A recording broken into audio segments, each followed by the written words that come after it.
रसखान भले ही वृंदावन आए भय के कारण, क्योंकि लोगों ने डरा दिया था कि एक सांवरा सलोना बालक रहता है, एक टांग टेढ़ी है उसकी। टेढ़ी इसलिए कहते हैं ठाकुर जी को क्योंकि ठाकुर जी सीधे चलते नहीं हैं। चाल टेढ़ी सी चले वाम मोती लटकन। एक तो चाल भी टेढ़ी मेढ़ी चलते हैं और वहां में भी मोती लटकन। ठाकुर जी मुकुट में कभी कभी मोतियों का गुच्छा लटका रहता है ठाकुर जी के। एक तो टेढ़े चलते हैं और फिर वहां में भी वो मोती का जो गुच्छा है वो आगे पीछे हिलता है।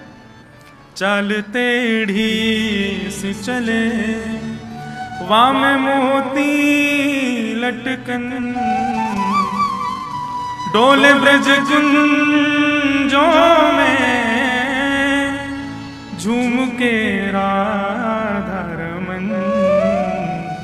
चाल टेढ़ी सी चले।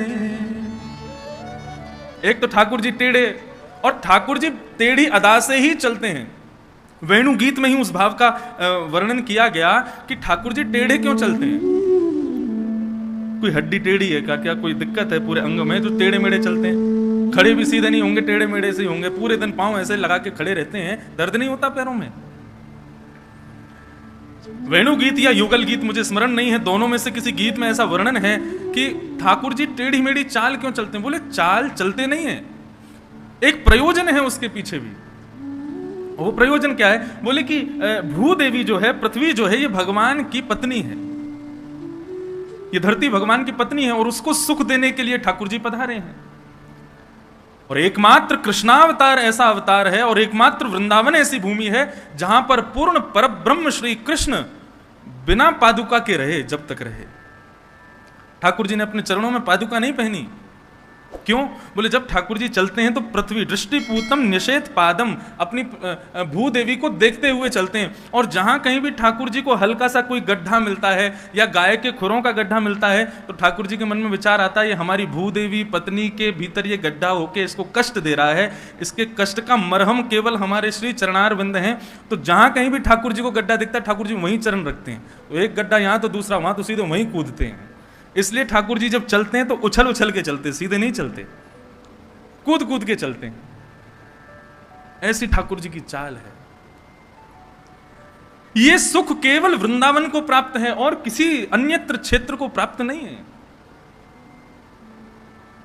कि वे ठाकुर जी के अनावृत। देखिए हरिद्वार की महिमा किससे है? हरिद्वार की महिमा गंगा जी से।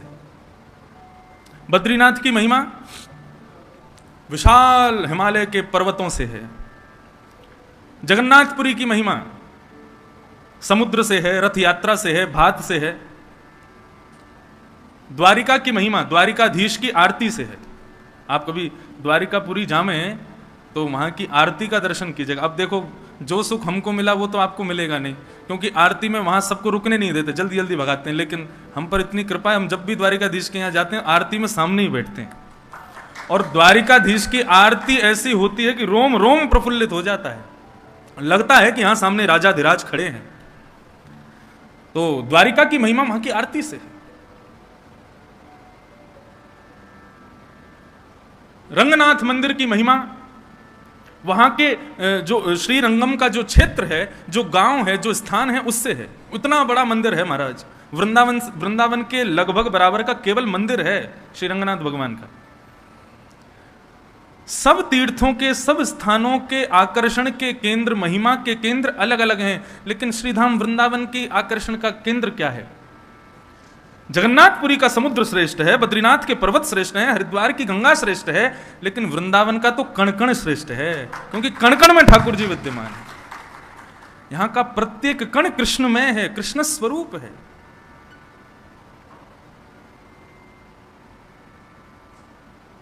ऐसा श्रीधाम वृंदावन, और उस वृंदावन की ठाकुर जी की लीलाओं का हम लोग दर्शन कर रहे हैं, श्रवण कर रहे हैं। भगवान अब 6 वर्ष के हो गए, लाल जी की उम्र 6 वर्ष की हो गई। धीरे धीरे ठाकुर जी बड़े होते जा रहे हैं, वैसे वैसे लीलाएं ठाकुर जी की बढ़ती जा रही हैं। अब ठाकुर जी धीरे धीरे बछड़ा बछियाओं के संग संग गायों को भी चराने जाते हैं। और गाय चरा करके जब लौटते हैं तो ठाकुर जी का जो रूप माधुरी है उसका वर्णन श्री शुकाचार्य जी कर रहे हैं। ग्रीष्म ऋतु का समय है, ठाकुर जी गैया चरा करके लौट रहे हैं, प्रश्वेत के पसीने के बिंदु ठाकुर जी के अलकावलियों पर, ठाकुर जी के मुखमंडल पर आ रहे हैं। ठाकुर जी के मुख पर आने वाले प्रश्वेत के बिंदुओं को देख करके गाय मचल जाती है और मचल करके ठाकुर जी का श्रृंगार करने का भाव गाय के मन में उत्पन्न होता है। तो गाय क्या करती है, ठाकुर जी के आगे पीछे जोर जोर से कूदना शुरू करती है। उसके कारण से क्या होता है, गाय के चरणों से उड़ने वाली जो धूल है वो ठाकुर जी के प्रश्वेत के बिंदुओं से जाकर के चिपक जाती है और ठाकुर जी की मंगलमयी अलकावली, उनके मध्य में ठाकुर जी की पत्रावलियों का निर्माण हो जाता है। तम गोर जच्छुरित कुंतल बदवरः वन्य प्रसून रुचिरे क्षण चारुहासं वेणुं मनुगैरनुगीत कीर्ति गोप्यो दृदीक्षत दृशो व्यगमन समेता।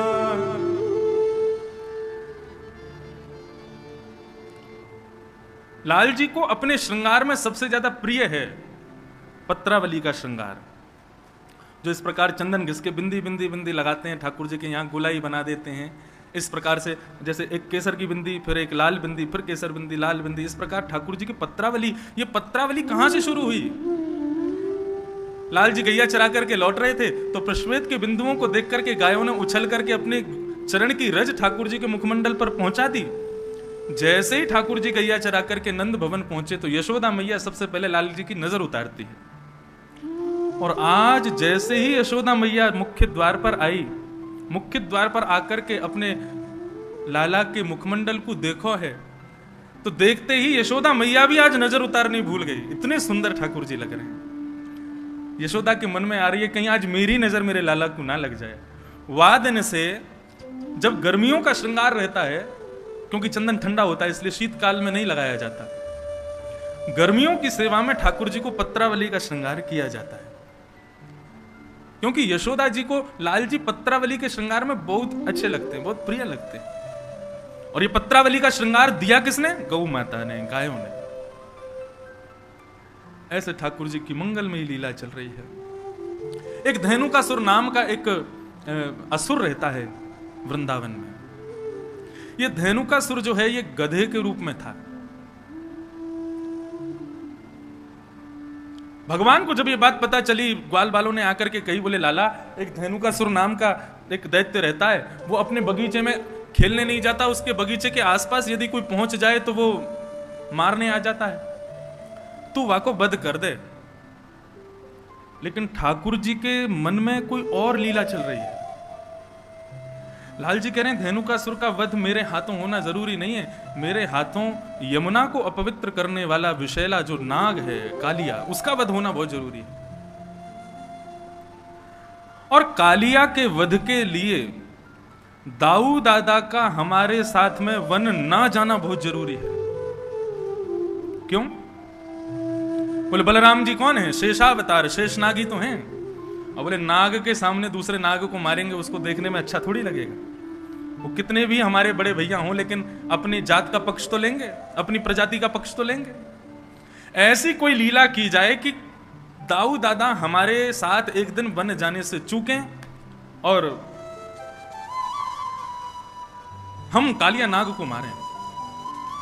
अच्छा, ठाकुर जी ये लीला क्यों कर रहे हैं? बहुत ध्यान से सुनना। बदला लेना चाह रहे हैं बलराम जी से। बड़े भैया और छोटे भैया, दो भाई जिस घर में होते हैं उनको पता होगा, बड़ा भैया हमेशा कहा करे छोटे भैया को चिढ़ा तो ही रहे। और ठाकुर जी को बहुत चिढ़ाते हैं दाऊ दादा, इतना चिढ़ाते हैं, इतना चिढ़ाते हैं, सूरदास जी ने तो एक पद लिख दिया। एक दिन ठाकुर जी रोते रोते मैया के पास पहुंच गए और मैया से जाके बोले, मैया तू मेरी बात सुन ले आज। मैया बोली कहा बात है लाला? रूठ के बैठ गए, बोले मैं खेलन नहीं जाऊंगा आज। बोले क्यों ना जाएगा? तब ठाकुर जी गा रहे हैं सूरदास जी की वाणी में, इतना सुंदर भाव है। इस सुंदर भाव के चित्रण को अपने मन में बनाइएगा। कैसे लग रहे हैं ठाकुर जी? मैया मोहे दाहू बहुत खिजावे, मैया मोहे दाहू बहुत खिजावे, मैया या दाऊ को तू समझा ले, 24 घंटा मेरे पीछे पड़ो रे, मुंह को बहुत बहुत चिढ़ावे। और खिजावे को मतलब एक हमारी ब्रज भाषा में खींच रहे हो मतलब चिड़चिड़ा रहे हो, मतलब अब खींचना कैसे बताएं, क्या कहेंगे खींचने को? चिढ़ना ही कहते हैं। देख कितना खींच रहा है, मतलब चिढ़ रहा है? रिसियारो, अभी रिसियानो ना समझेंगे सब रे। रिसियाना समझते हैं? कितनो रिसियारो, रिसियाने को मतलब क्रोध में भर करके मुट्ठी बांध करके और फिर उल्टा सीधा बोलना, वो उस समय उसको बोलते हैं रिसियाना। गुस्सा, चिढ़ करके गुस्सा जो आता है उसको कहते हैं खींचना। लाल जी कह रहे हैं मोए दाऊ बहुत खिजावे, मुंह को बहुत चिढ़ावे। मैया बोली क्यों रे लाला, कहा के ही दाऊ ने तोते। तब लाल जी कह रहे हैं मोसो कहत मोल को लीनो, मोसो कहत मोल को लीनो, तू जसमत कब जाए मैया मोहे दाऊ बहुत खिजावे। क्या कहे दाऊ, कहा कहे तोते? बोले मोसो कहत मोल को लीनो, मोते के लाला तो हम आधी रोटी पे लेके आए, कहीं ते तू यशोदा को थोड़े ही है, तू यशोदा को लाला ना है तो को तुम आधी रोटी पे ले आए, कहीं ते मांग लाए हम। यशोदा मैया बोली अरे लाला तू दाऊ की बातन पे विश्वास क्यों करे, वो तो ऐसे ही बोलता रे। बोले मुंह को विश्वास करना पड़े। बोले क्यों? बोले दाऊ अगली बात कहा कहे,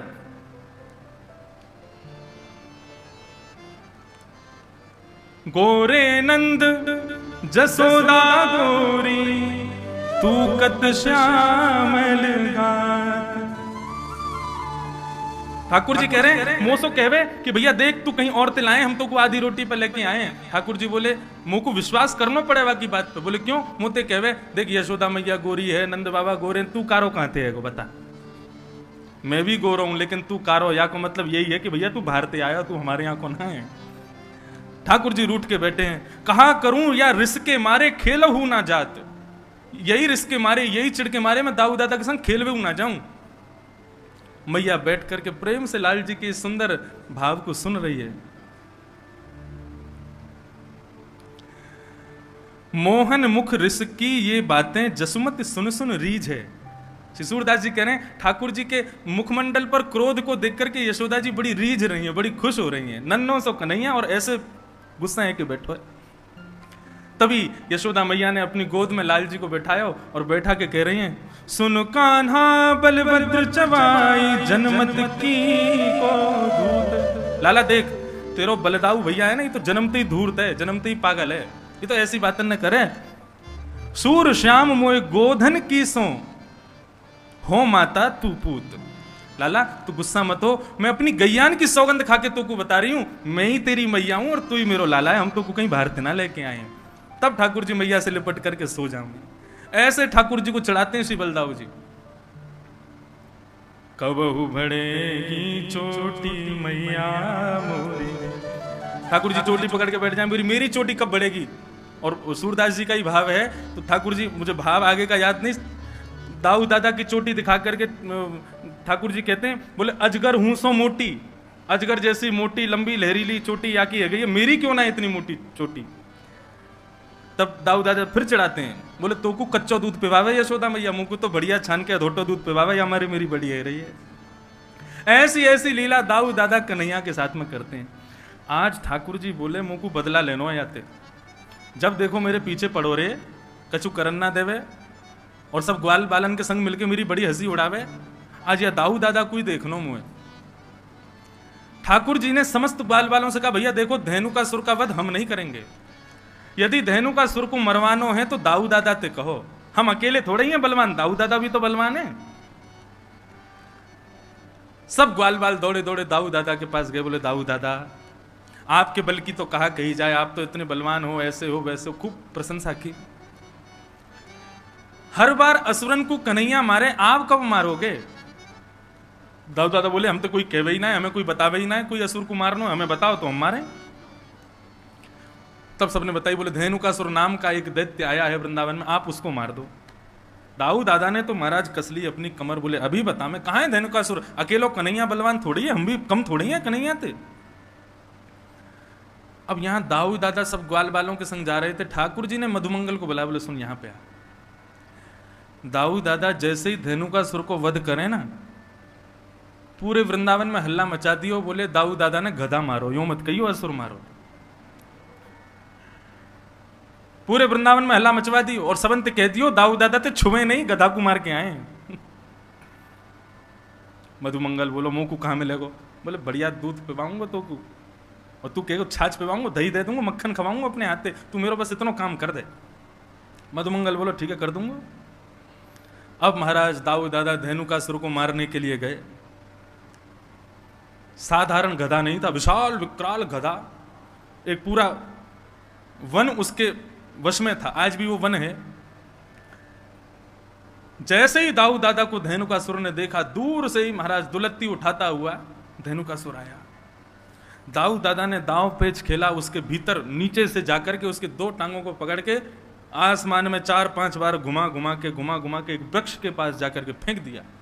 वृक्ष से टकरा करके धेनुकासुर का वध हो गया।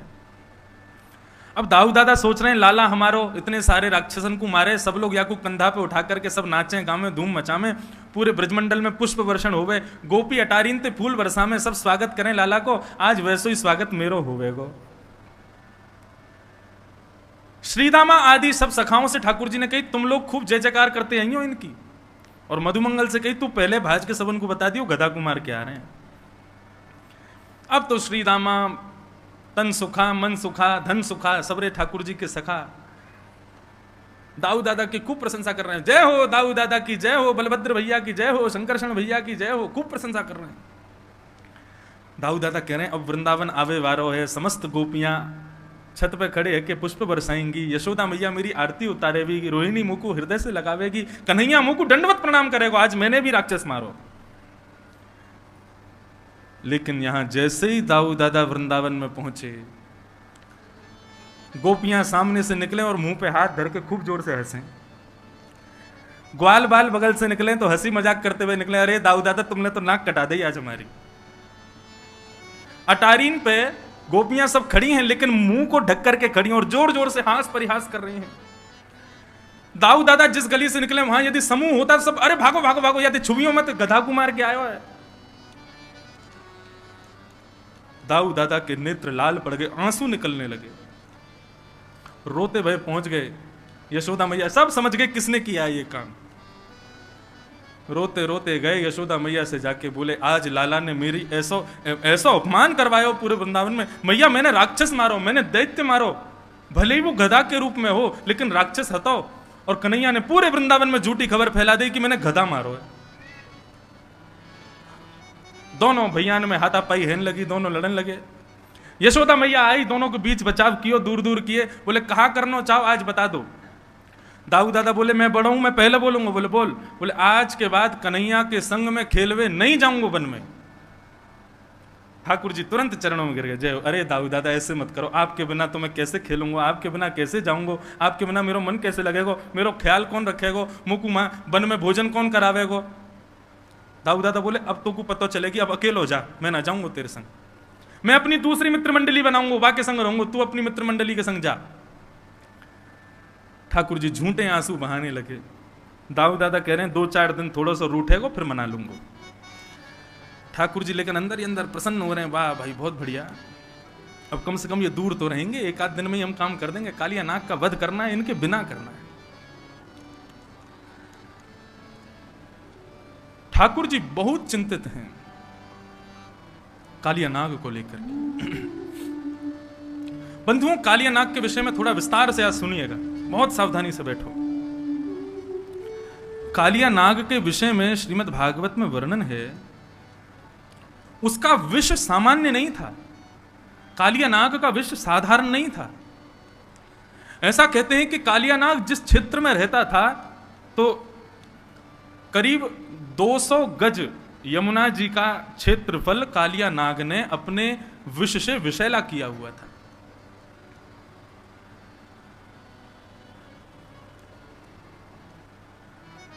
कालिया नाग जिस क्षेत्र में रहता है, पुरिया धनाश्री जिस क्षेत्र में रहता है, उस क्षेत्र के आकाश में करीब 100 मीटर ऊपर तक भी यदि कोई पक्षी उड़ता है तो यमुना जी से निकलने वाले विष की जो भाप है उस भाप से ही वो मर जाता है।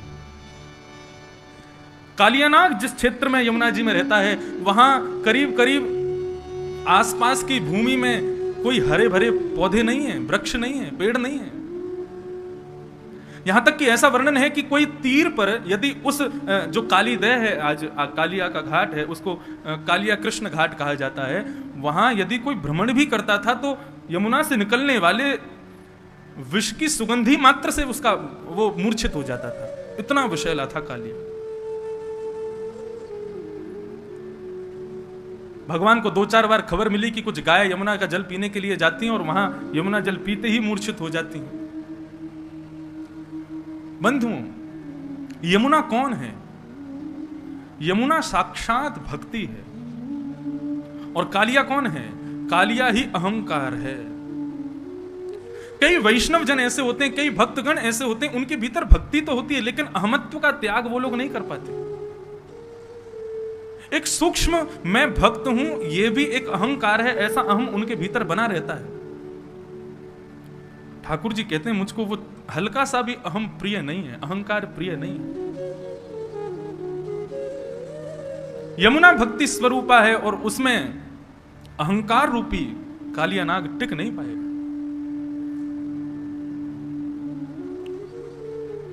यमुना के तीर पर हरियाली नहीं है, इसका भाव यह है कि जिस व्यक्ति के अंदर भक्ति तो है लेकिन अहमत्व रहता है, उसके आसपास दूर दूर तक भी भगवान की कृपा प्रकट नहीं होती, भगवान की कृपा विद्यमान नहीं होती।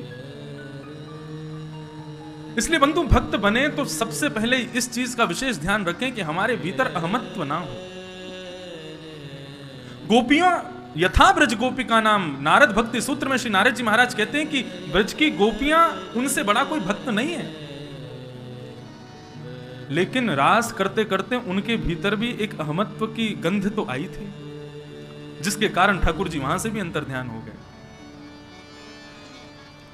आज इतनी कथाएं हम लोग सुनते हैं, इतना भगवत नाम हम लोग गाते हैं, इतने नाम जप हम लोग करते हैं, इतनी ठाकुर जी की सेवा हम लोग करते हैं, फिर भी ठाकुर जी का किंचित मात्र भी अनुभव हमको क्यों नहीं होता? क्योंकि किसी ना किसी रूप में अहम तो भीतर है।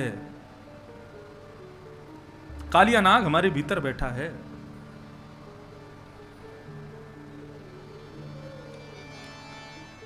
उसको दूर करो।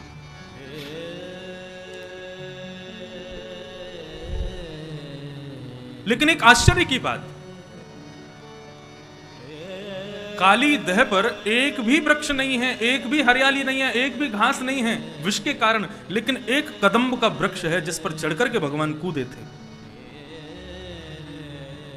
ये कदम्ब वृक्ष, क्योंकि श्रीमद् भागवत में स्पष्ट लिखा है, कृष्ण कदम्ब मधिरुहा ततो तुंग मास्फोट्य गाढ़रसनूनय पत्य विशोदे। एक कदम्ब का वृक्ष वहां है। परीक्षित जी महाराज ने पूछा, महाराज जब एक भी वहां पर घास नहीं, हरियाली नहीं, दूर दूर तक कोई प्रकट होने वाली जंतु नहीं, तो फिर ये कदम्ब कैसे जीवित है? तब एक अद्भुत कथा सुनाई गई। बोले कि जब देवासुर संग्राम हो रहा था, देवता और असुरों के बीच में अमृत को लेकर के युद्ध हो रहा था, अहम पूर्वम, हम पहले पिएंगे, हम पहले पिएंगे। उस समय भगवान ने विचार किया, ये तो बहुत युद्ध हो रहा है, इनको संभालने के लिए, इनको रोकने के लिए कोई स्त्री का प्रकट होना बहुत जरूरी है। और उस समय विष्णु भगवान ने, नारायण ने विचार किया कि मैं मोहिनी रूप धारण करूं। तब भगवान ने गरुण जी को आदेश किया, बोले गरुण मुझे थोड़ा समय लगेगा, मैं मोहिनी रूप धारण करके आ रहा हूं, तब तक इस पूरे युद्ध को तुम संभालो, अमृत कलश का तुम रक्षा करो। गरुण जी महाराज उड़ते हुए आए और समुद्र मंथन में निकले हुए अमृत कलश को लेकर के सीधे पहुंचे नासिक, और नासिक में ले जाकर के गड्ढा करके वहां उसको गाड़ने लगे। इतने में क्या देखते हैं, 33 करोड़ देवता और दैत्य सब दौड़े दौड़े वहां भी आ गए। गरुड़ जी महाराज ने तुरंत वहां से अमृत कलश निकाला, 2-4 बूंद वहां गिर गई, इसलिए कुंभ वहां होने लगा। सीधे भागे प्रयागराज। प्रयागराज में भी समस्त देवता असुर आ गए, वहां से भागे हरिद्वार। हरिद्वार से जब भागने लगे तो कहां पहुंचे? यमुना के पुलिन पर। चाहते तो थे वृंदावन में विराजे, लेकिन देवता और असुर इतनी द्रुत गति से पीछा कर रहे थे कि थोड़ी देर बैठने का ही अवसर मिला। कहां बैठे? बोले यमुना के पुलिन पर विराजमान एक कदम्ब के वृक्ष पर बैठे, कलश को लेकर के। इसलिए वृंदावन में कुंभ नहीं लगता। कुंभ से पूर्व, हरिद्वार कुंभ से पूर्व केवल बैठक होती है। क्यों? क्योंकि अमृत कलश को लेकर के गरुण जी यहां बैठे थे और उस समय अमृत कलश से कुछ बिंदु छिड़क करके उस कदम्ब ने अपने भीतर धारण कर लिए थे, जिसकी वजह से कालिया नाग के आगमन पर सब कुछ वहां से जा चुका था, लेकिन कदम्ब वृक्ष तब भी विद्यमान था, जिस पर चढ़कर के भगवान कूदे थे यमुना जी।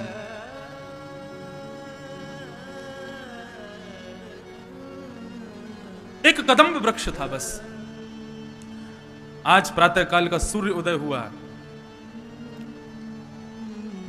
अपनी समस्त गृहचर्याओं को निवृत्त होकर के ठाकुर जी अपने समस्त ग्वाल मंडली के साथ में कंडुक क्रीड़ा करने के लिए यमुना पुलिन पर जाने लगे।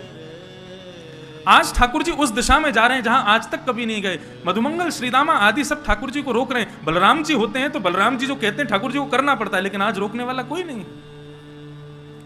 श्रीदामा कहते हैं लाला आज हम दूसरी तरफ क्यों जा रहे हैं? बोले आज हम यहीं खेलेंगे। वहां खेलते खेलते हार गए। सब ग्वाल बाल कहते हुए जा रहे हैं लाला यहां मत जा, हमने सुनी है यहां पे कोई कालिया नाग रहवे और वाक्य कारण गैया और कोई भी ग्वाल बाल यदि वहां विचरण करे तो मूर्छित है जाए। हमने तो सुनी है ऊपर से कोई पक्षी भी उड़ के चलो जाए तो वाको भी मरनो है जाए। इतनो विष निकले यमुना जी में थे। अरे ठाकुर जी बोले सब बनी वही बातें हैं, कोई यमुना में कूद के स्नान ना करे, या हमारे सबने भ्रम फैला रखो, ऐसा कछू ना है, चलो मेरे साथ। जैसे ही पहुंचे बंजर भूमि, दूर दूर तक केवल काली रेत दिखाई दे रही है। सब ब्रजवासी बालक घबरा रहे हैं, लेकिन ठाकुर जी के हृदय में जो भाव है वो ठाकुर जी को पता है। कंडुक क्रीड़ा करते करते इस प्रकार से क्रीडन किया कि मधुमंगल श्रीदामा की जो गेंद थी ठाकुर जी ने उसको यमुना जी में फेंक दिया। जैसे ही यमुना जी में जाकर के गेंद गिरी है, ठाकुर जी ने अपनी माया से ही श्रीदामा के हृदय में प्रवेश किया और श्रीदामा के माध्यम से जिद करवाने लगे कि मुझको तो वही गेंद चाहिए। नहीं तो क्रीड़ा करते करते कितनी गेंद खोती हैं, कभी श्रीदामा मधुमंगल क्रोधित नहीं होते, कुंपित नहीं होते, लेकिन आज श्रीदामा जिद कर रहा है मुझको वही गेंद चाहिए। बाकी के सब सखा मंडली के सब श्रीदामा से कह रहे हैं अरे ठीक है लाला दूसरी गेंद आ जाएगी, ऐसे तो जाती रहे, तू आज इतना गुस्सा क्यों है रो है? श्रीदामा बोला सब शांत है जाओ, कन्हैया मुझको वही गेंद चाहिए, लेके आ। ठाकुर जी बोले यहां में कालिया नाग रहे, श्रीदामा देख ले कूद जाऊंगा मैं। बोले मुझको कछू ना पतो, कैसे भी करके लेके आ। ठाकुर जी बोले मुझको चुनौती मत दे, मैं कूद जाऊंगा।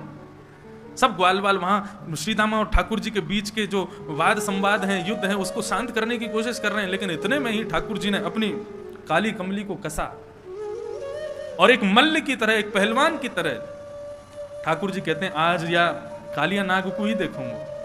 कदम पर जैसे ही चढ़े श्रीदामा को स्मृति आई कि ये क्या हो रहा है लाला, तू कदम पे काई को चढ़ो? बोले तेने कही ना तुमको गेंद चाहिए, मैं गेंद लेके आऊंगा।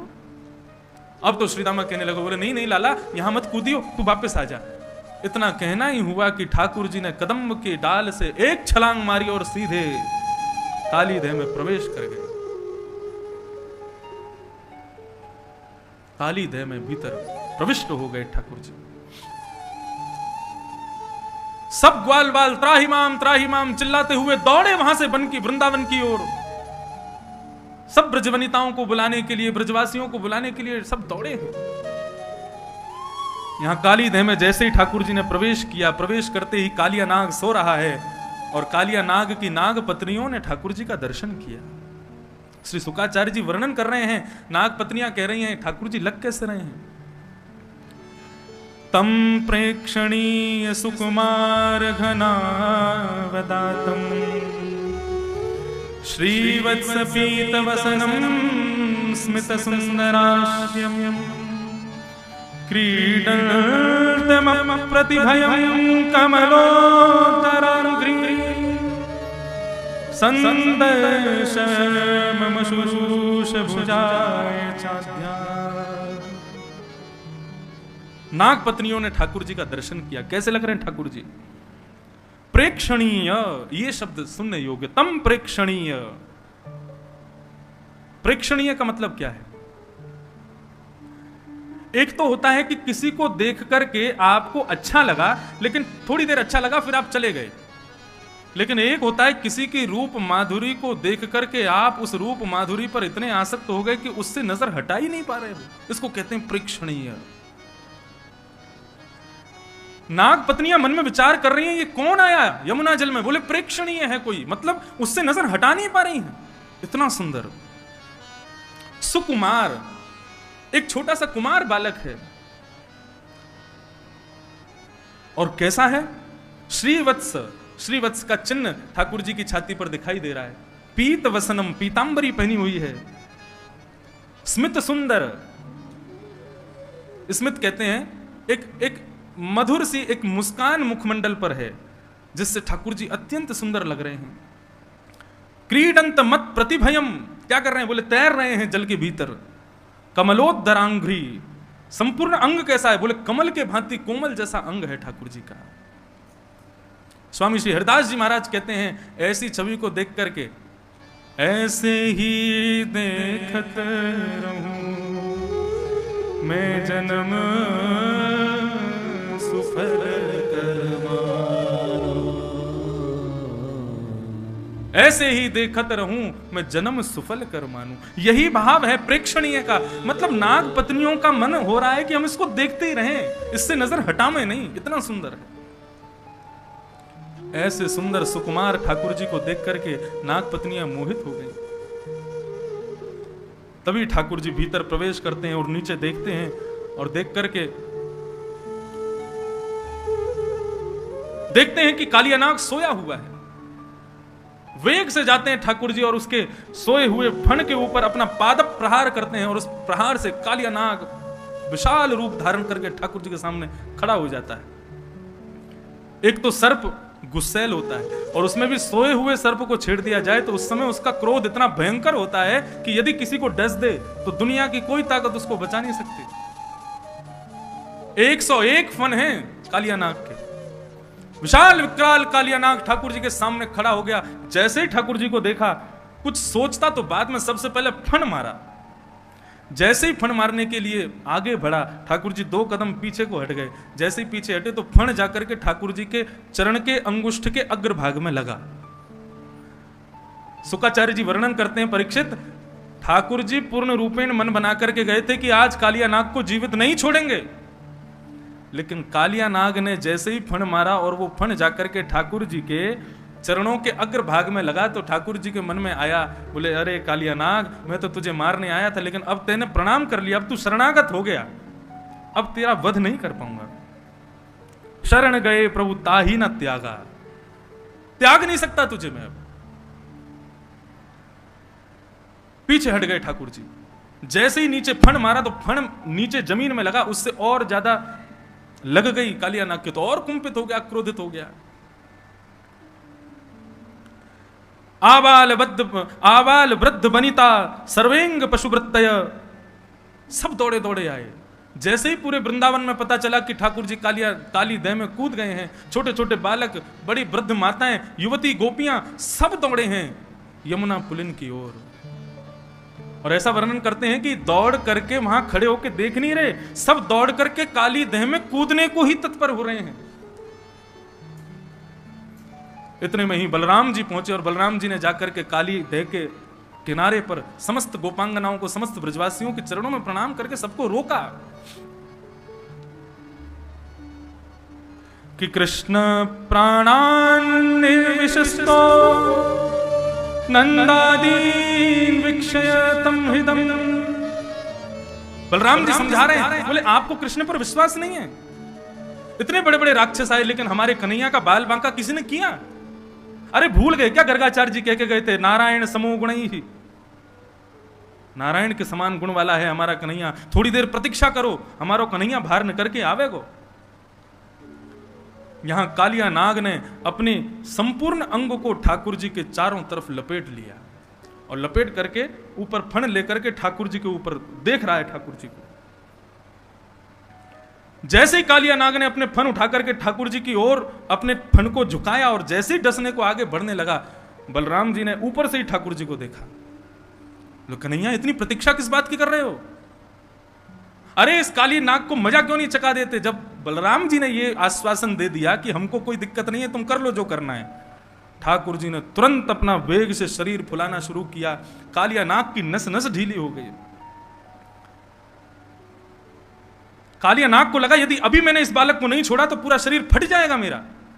तुरंत अपने शरीर को ढीला कर दिया कालिया नाग ने। 101 फण हैं उसके, अपने प्रत्येक फण से जीव को बाहर निकालता है ठाकुर जी को डसने के लिए।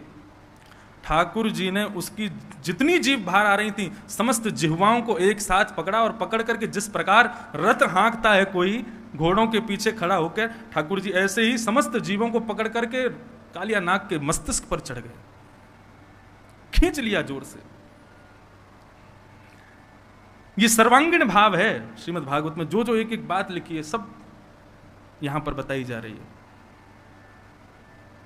जैसे ही ठाकुर जी ने जीव को खींचा, कालिया नाग अपनी अन्य मुखों से जीव निकाल करके ठाकुर जी को डसने लगा। ठाकुर जी बोले ऐसे नहीं मानेगो, या को मजा चकाने ही पड़ेगा। जिस जिस मुख से अपना फण बाहर निकालता है उस फण पर ठाकुर जी अपनी एड़ी दबाते हैं, चरण नहीं रखते हैं, अपने चरण के पिछले भाग से उसके मस्तिष्क को रोंदते हैं। अब 101 फण वाला कालिया नाग कभी पहली जीव को निकाले, कभी 10वीं जीव को निकाले, कभी 80वीं जीव को निकाले। जिस जिस जीव को कालिया नाग निकाले ठाकुर जी उतनी द्रुत गति से उसके मस्तिष्क पर प्रहार करते हैं। करते करते इतनी तीव्र गति से, इतनी द्रुत गति से ठाकुर जी वहां पर कूदने लगे कि आकाश में दर्शन कर रहे समस्त देवताओं को लगने लगा कि ठाकुर जी कहीं तांडव नृत्य तो नहीं कर रहे। समस्त देवता बोले अरे मृदंग लाओ, गाजे बाजे लाओ, भैया राग रागनी गाओ, हमारे श्याम सुंदर आज नृत्य कर रहे हैं। यहां बेचारो कालिया नाग मरो जा रहा है और आकाश में सबको लग रही है कि ठाकुर जी नृत्य कर रहे हैं। गंधर्व सिद्ध सुच सुरचारण देव वद्दा प्रत्या मृदंग पणवान कवाद्य गीता। सारे देवता गंधर्व आकाश में मृदंग बजाने लगे, कांसे बजाने लगे, गीत गाने लगे, पुष्प वर्षण करने लगे। बोले आज हमारे ठाकुर जी नृत्य कर रहे हैं। शुक्राचार्य जी कह रहे नृत्य हो नहीं रहा है, लेकिन सबको लग रहा है कि ठाकुर जी नृत्य कर रहे हैं। जैसे ही ठाकुर जी ने द्रुत गति से घूमना शुरू किया, आकाश मार्ग से समस्त देवता गाने लगे।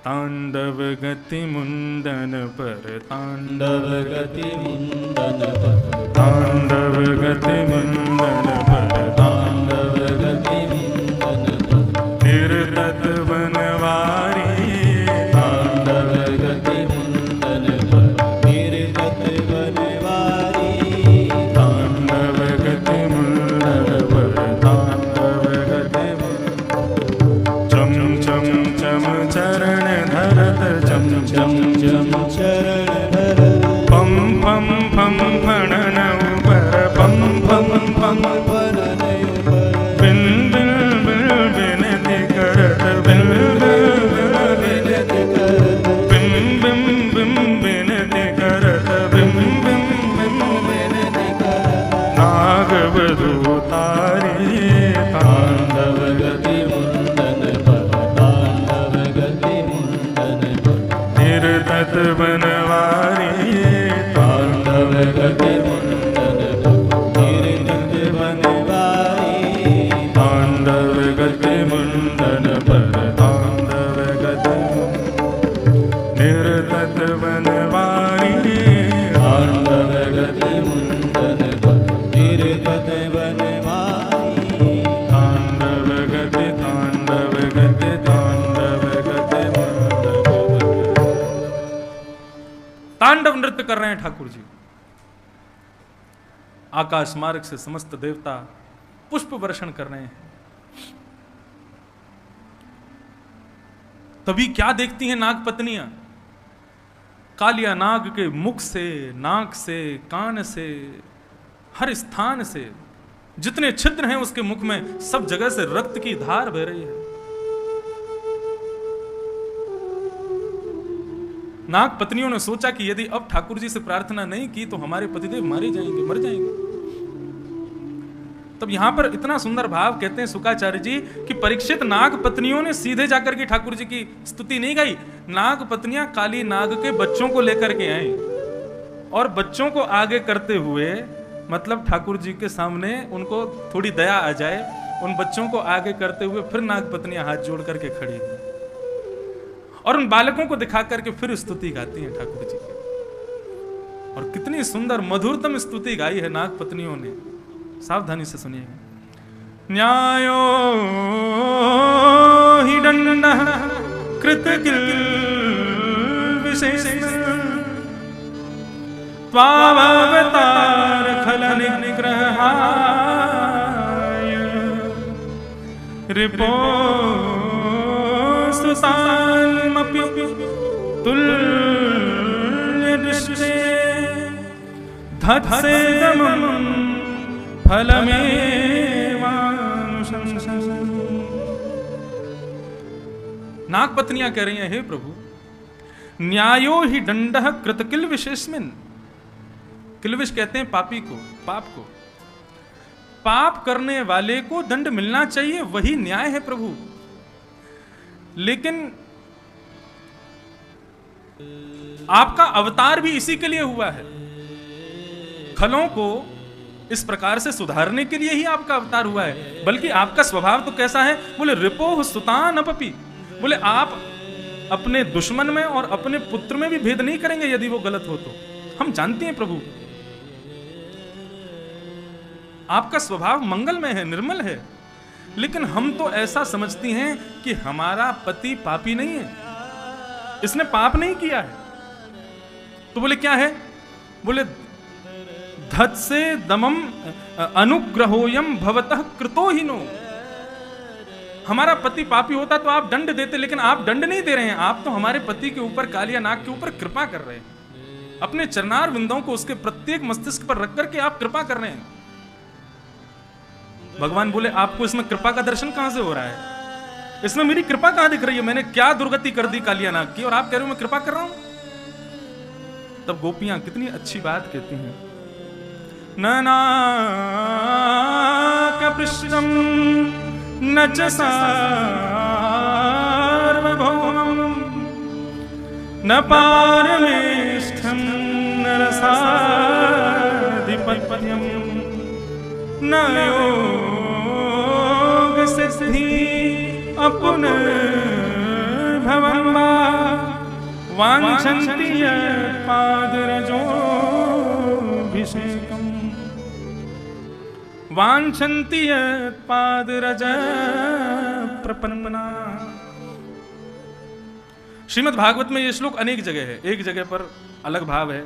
यहां पर कालिया नाग की पत्नियां क्या कह रही हैं, आप हमारे पति के ऊपर कृपा कर रहे हैं, उसको मार नहीं रहे हैं। भगवान बोले इसमें कृपा का दर्शन कहां हो रहा है। बोले एक बात बताइए, सर्वश्रेष्ठ जो भक्त होते हैं आपके, उनको आप क्या कहते हैं। भगवान बोले प्रपन्न। प्रपन्न में और भक्त में अंतर क्या है। भक्त किसे कहते हैं, जिसको राधा रमण जी की याद करनी पड़ती है, जिसको राधा रमण जी के दर्शन के लिए वृंदावन आना पड़ता है, जिसको राधा रमण जी की मंगला के लिए सुबह 4 बजे उठना पड़ता है, उसको कहते हैं भक्त। मतलब जो ठाकुर जी को याद करने की कोशिश करे उसको कहते हैं भक्त, लेकिन जो याद में ही पड़ा रहे उसको कहते हैं प्रपन्न। जो कभी ठाकुर जी की विस्मृति जिसको होती ही नहीं है उसको प्रपन्न कहते हैं। और हमारे श्री वैष्णव रामानुज संप्रदाय में भक्त को श्रेष्ठ नहीं बताया। श्री कृष्ण गोविंद हरे मुरारे, हे नाथ नारायण वासुदेव। श्री कृष्ण गोविंद हरे मुरारे, हे नाथ नारायण वासुदेव। श्री कृष्ण गोविंद हरे मुरारे, हे नाथ नारायण वासुदेव। श्री कृष्ण गोविंद हरे मुरारे, हे नाथ नारायण वासुदेव। हे नाथ नारायण वासुदेव। हे नाथ नारायण वासुदेव। श्री कृष्ण गोविंद हरे मुरारी, हे नाथ नारायण वासुदेव। श्री कृष्ण गोविंद हरे मुरारी, हे नाथ नारायण वासुदेव। बहुत ध्यान से सुनिएगा। मुझे वास्तव में इतना आनंद आया जब नागपत्नियों की स्तुति सुनी। वो कितने बुद्धिमत्ता से, कितनी बढ़िया तरीके से अपने पति को बचा रही हैं। वो भगवान से कहती है, प्रभु आपके विशिष्टतम भक्त को क्या कहा जाता है? प्रपन्न। और प्रपन्न का अर्थ क्या होता है? जो आपको याद करता है, कभी कभी उसको भक्त कहते हैं, या जिसको याद करने के लिए कोशिश करने, या फिर इतना कहें, समझिए, भगवत प्राप्ति के लिए जो साधनों का सहारा लेवे उसको कहते हैं भक्त, और बिना साधन के साध्य की प्राप्ति कर ले उसको कहते हैं प्रपन्न। जैसे कि मैं माला क्यों जप रहा हूं, मेरे हाथ में माला क्यों है? बोले माला जप रहा हूं, बिना माला के मुझसे नाम जपा नहीं जाता। तो आप भक्त हो, आप साधक, आप प्रपन्न नहीं हो। आपको माला की जरूरत है तभी नाम जप पाओगे, नहीं तो नहीं जप पाओगे।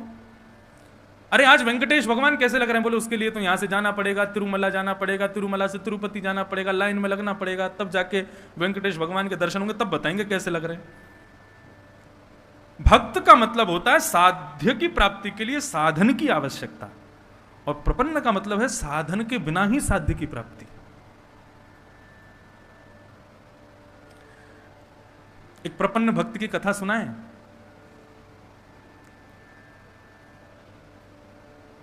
आजकल जगन्नाथ भगवान रथ यात्रा पर हैं और अब वापस लौट के जा रहे हैं अपने गुंडीचा मंदिर से वापस श्री क्षेत्र में, श्री मंदिर में।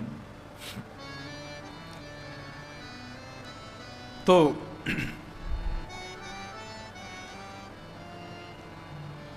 ये बात है 17वीं सदी की। भगवान श्री जगन्नाथ का एक अद्भुत भक्त हुआ। एक ब्राह्मणी कन्या थी, बहुत सुंदर थी। उसकी सुंदरता पर अकबर का सेनापति म्लेच्छ वो आकृष्ट हो गया। उसका नाम था कालबेग। उस ब्राह्मणी कन्या का हरण करके, बहुत ध्यान से सुनिएगा सब लोग इस कथा को, कालबेग ने उस ब्राह्मणी कन्या का हरण कर लिया और हरण करके ले गया और उस ब्राह्मणी कन्या का गर्भाधान कर दिया। उस कन्या ने विचार किया कि मैं समुद्र में कूद करके अपने प्राणों का परित्याग कर दूं, लेकिन मन में विचार करती है कि मेरे गर्भ में भले ही पिता कोई भी हो, लेकिन मेरा बालक है। मेरे साथ जो कुछ भी मेरे जीवन में हुआ मैं उसको भूल जाऊं, लेकिन मैं एक बालक को भगवान का परम भक्त बनाऊं। ये भावना उसके हृदय में आई और तब उस ब्राह्मणी कन्या ने एक बालक को जन्म दिया।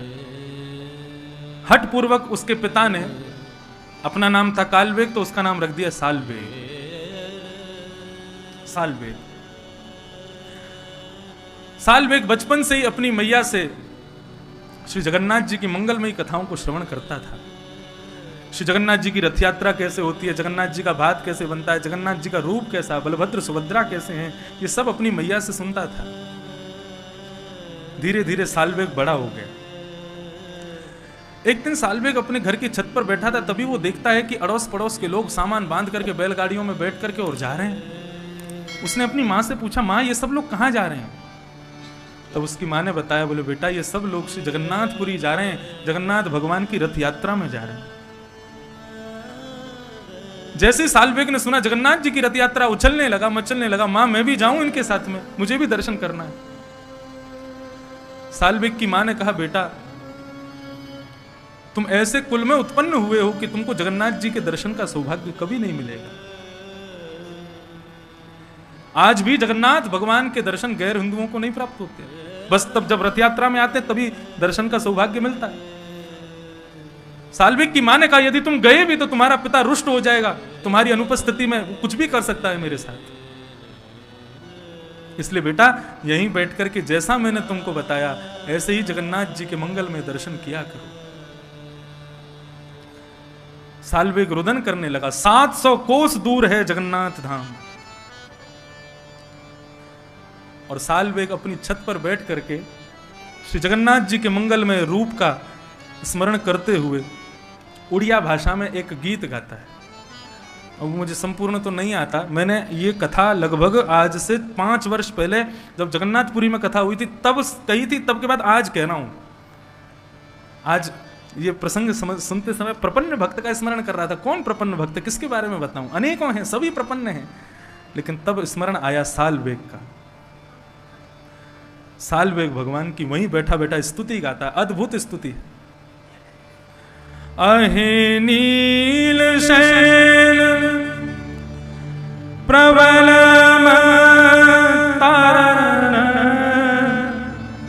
अहे नील शैल प्रबल तारण, मुआरत नलनीवन कुर दशन, अये नील शैल प्रबल तारण, मुआरत नलनीवन कुर दशन, अये नील शैल। सालवेग गा रहा है, अरे नीलाचल पर्वत के मदमस्त हाथी जगन्नाथ। श्री जगन्नाथ भगवान जब रथ यात्रा के लिए जाते हैं उस समय का स्वरूप कैसा होता है जगन्नाथ जी का? समस्त पंडा पुजारियों के कंधे पर हाथ रख करके जिस प्रकार एक हाथी गजगामन चाल, ऐसे जगन्नाथ भगवान सिड्डियों पर कूद कूद के आते हैं नीचे जब रथ यात्रा के लिए जाते हैं, और सीधे नहीं चलेंगे, आगे फिर पीछे, फिर आगे फिर पीछे। सालवेग ने कभी दर्शन नहीं किया अपने जगन्नाथ जी का, लेकिन अपनी मां से सुने हुए वचनों को केवल गा रहा है। अहि नील शैल प्रबल मत तारण, ए नीलाचल पर्वत के पर्वत यानी कि मत वाले हाथी। हाथी का एक स्वभाव होता है क्या कि हाथी कमल के वन को जब देखता है तो उसको छोड़ता नहीं है, ध्वस्त कर देता है। सालवेग जगन्नाथ भगवान से कह रहा है, मुआरत नलनी वन कूक दशन। मैंने पूर्व जन्म के कोई पाप किए होंगे जगन्नाथ भगवान, जो मैं आपके दर्शन का अधिकारी नहीं हूं, तो आप आकर के मेरे उन पाप रूपी कमल की बगीचे को आकर के ध्वस्त कर दीजिए और मुझे अपना दर्शन कराइए, हे जगन्नाथ जी। सालवेग जब ये स्तुति गा रहा था, श्री जगन्नाथ भगवान श्री मंदिर से उतर करके रथ की ओर प्रस्थान कर रहे थे, और जैसे ही रथ में जाकर के आरूढ़ हुए, वहां ठाकुर जी को करोड़ों भक्त नहीं दिख रहे हैं, केवल सालवेग की मंगलमय स्तुति सुनाई दे रही है। एक म्लिच्छ मुस्लिम बालक है सालवेग। बलभद्र जी का रथ चल पड़ा, सुभद्रा का रथ चल पड़ा, करोड़ों की तादाद में भीड़ आ गई। जगन्नाथ भगवान के रथ को चारों ओर से घेर लिया। बड़े बड़े मदमस्त लोगों ने आकर के जैसे ही जगन्नाथ जी के रथ को खींचना शुरू किया, सुबह से शाम हो गई, लेकिन जगन्नाथ जी का रथ हिला नहीं वहां से। जगन्नाथपुरी का राजा आया, राजा ने आकर के भात भोग लगाया, रसगुल्ला भोग लगाया, ठाकुर जी के चरणों में बार बार प्रणाम कर रहे हैं, प्रभु हमसे कोई अपराध हो गया, आपका रथ आगे क्यों नहीं बढ़ रहा है? जहां तक दृष्टि पड़ रही है लोग खड़े हैं जगन्नाथ जी के रथ के आगे बढ़ने की प्रतीक्षा कर रहे हैं। राजा ध्यानस्थ होकर के बैठा, जगन्नाथ भगवान उसके स्वप्न में प्रकट हो गए और कहा, बोले आज मेरे रथ को खींचने के लिए एक भी व्यक्ति जगन्नाथपुरी में क्यों नहीं आया? राजा कहता है, प्रभु अपने नेत्र, विशाल नेत्रों को खोल के देखिए, जहां तक आप देखेंगे समुद्र के भांति लोग ही लोग खड़े हैं रथ को खींचने के लिए, आप कैसे कह सकते हैं कि एक भी भक्त नहीं है? जगन्नाथ भगवान रुदन करने लगते हैं और कहते हैं, हे राजन, आज मुझको केवल सालवेग दिख रहा है, मुझको और कोई दिखाई नहीं दे रहा। कैसे भी करो व्यवस्था करके सालवेग को बुलवाओ, वो आकर के जब रथ में हाथ लगाएगा तभी मेरा रथ आगे बढ़ेगा। आज राजा ने 700 कोस दूर पालकी भेजी और सालवेग अपने रथ पर, अपने छत पर खड़ा खड़ा रुदन कर रहा है, जगन्नाथ भगवान की मंगलमय स्तुति गा रहा है।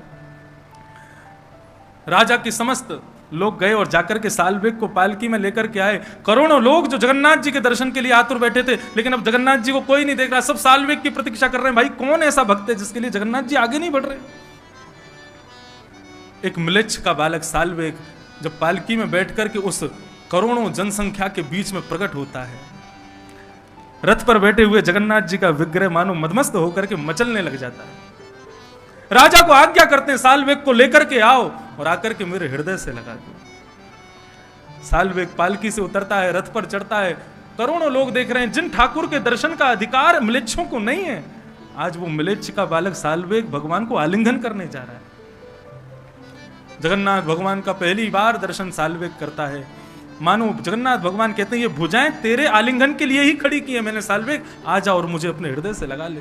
साल्वेग जाकर के जैसे ही जगन्नाथ जी को अपने हृदय से लगाता है, जगन्नाथ भगवान का रथ बिना किसी के हाथ लगाए अपने आप बढ़ने लग जाता है। इसको कहते हैं प्रपन्नता। ये भक्त का लक्षण नहीं है, ये प्रपन्नता का लक्षण है।